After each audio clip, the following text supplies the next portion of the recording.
everybody just do your thing. Wake up, today's gonna be a good day. Wake up, today's gonna be a good day. Wake up, today's gonna be a good day. Wake up, today's gonna be a good day. Wake up, today's gonna be a good day. Wake up, today's gonna be a good day. Wake up, today's gonna be a good day. Wake up. Hey y'all, it's your girl Skyla, and as you can see, we are making a crushed ice tumbler topper. It will glow in the dark, but you will see that in another video.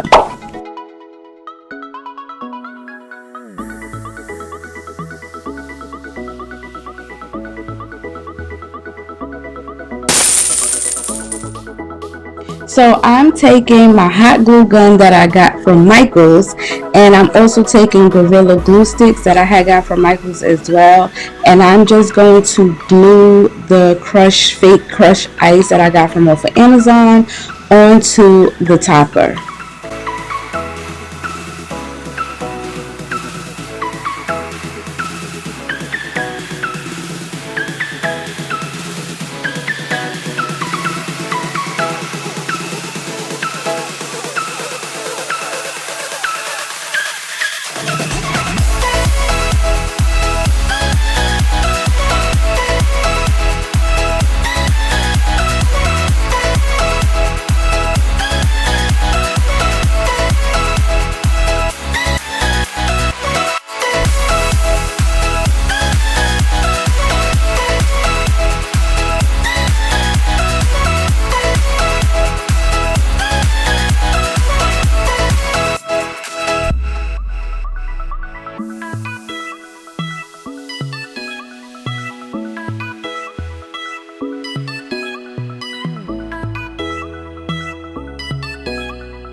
So here's how it came out so far. This is just the base layer of what I wanted to do and how I want it to come out.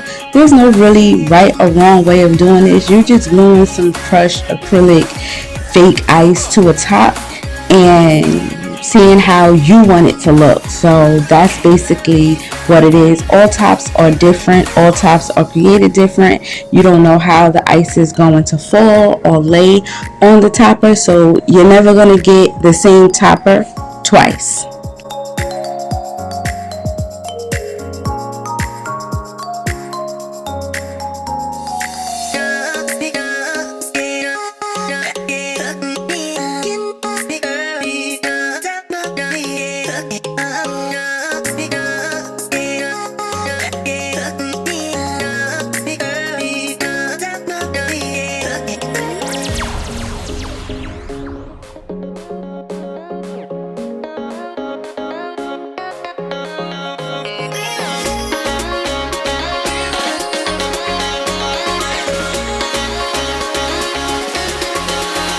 So basically what I do is I put the base down with it, which is a mixture of the big pieces and the small pieces at the bottom of the first layer, and then what I'll do is I'll take the small pieces and just fill in and build up the tumbler, build up the crushed ice. Basically that's how I do it. I don't put big pieces on the top as I'm building because I don't want them to like stick anyone or anything like that. So I just put the big pieces majority at the bottom, and then I put the little small crushed ice pieces at the top.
So that's basically how this process goes. You want to make sure that you glue every piece of the ice to it, so you won't have no problems with the ice falling off later on down the line. Now, like I said, I am going to show you in another video how I make this crushed ice topper glow in the dark, so stay tuned for that. Make sure you subscribe and turn on your bell notifications so you will be notified every single time I upload.